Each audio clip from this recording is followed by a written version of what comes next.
Ever had those days when, man, you're not feeling it?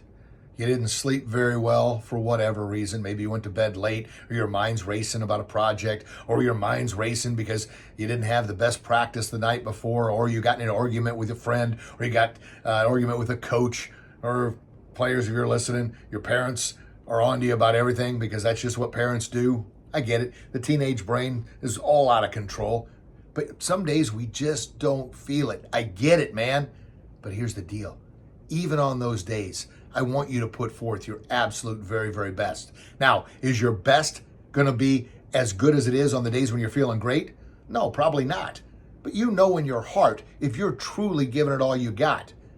And what you're doing now is you're telling yourself, regardless of how I feel, regardless of how much sleep I got, regardless how much I don't want to do this workout, this exercise, this stretching, eating healthy, drinking more water, getting up early, you're telling yourself, I'm going to do it, and I'm going to do the best I can do today. Now, is that going to be as great as my days when I'm feeling, yeah, rock star awesome? Probably not. But once again, you know in your heart if you're taking shortcuts or giving your best.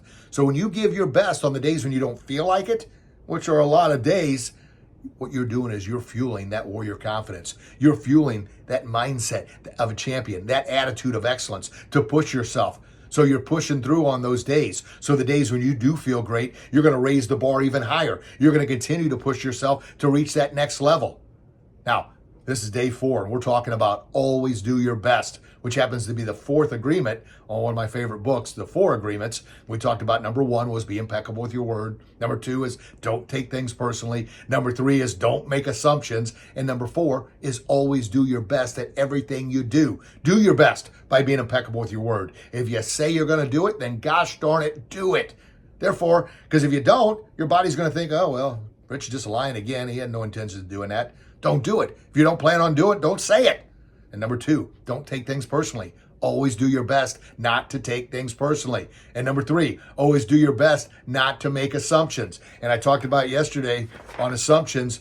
When you assume, this is what happens. You make a out of you and me. So do your best not to make a out of you and me. Yeah. So do your best not only physically, do your best mentally, do your best spiritually to be the absolute very best you can be, especially on those days when you don't feel like it. Because what you're doing is you're planting a seed in your mind that says, regardless how I feel, I'm showing up. And when I show up, I am doing my absolute very, very best. Because every day it's a battle. Before I go to the gym, my mind goes into excuse mode, trying to think of every reason why I can't go.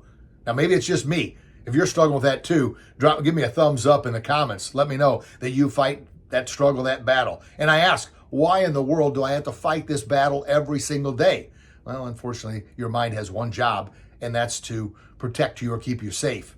And when you work out, it's tough, man. It really is. You break the muscles down, you sweat a lot, but you know the results. You know why you're doing it. And that's where that personal discipline goes beyond your personal desires.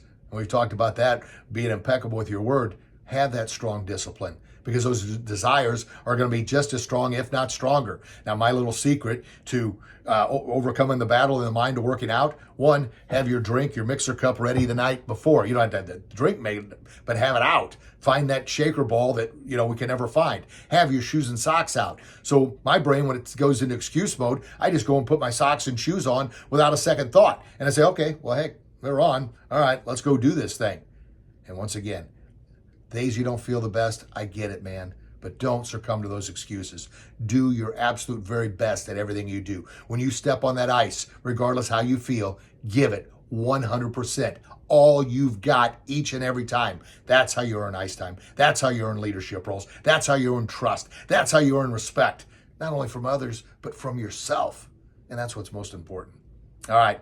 So coaches, if you've got some players that need to hear this, please share this with them. Organizations, man, I work with teams, coaches, organizations, players, parents. We all come together and we talk about these very things in order to create the culture that you want. A culture of respect, a culture of discipline, a culture of accountability, a culture of success and winning, both on and off the ice. And got my book, How to Get More Ice Time. Pick up a copy, links in the comments, and our masterclass video is only $9 right now. Pick up a copy of that as well. And if you're watching this on YouTube, like, subscribe, ring that bell so you don't miss an episode. And this is 31 days, 31 ways to earn more ice time, earn more leadership roles, earn more respect by simply standing out from the crowd. Just stand out July. All right, so I want you to drop in the comments, my best, and that means you're owning it. You're going to put forth your very, very best, especially on the days you don't feel like it. Talk to you tomorrow. God bless.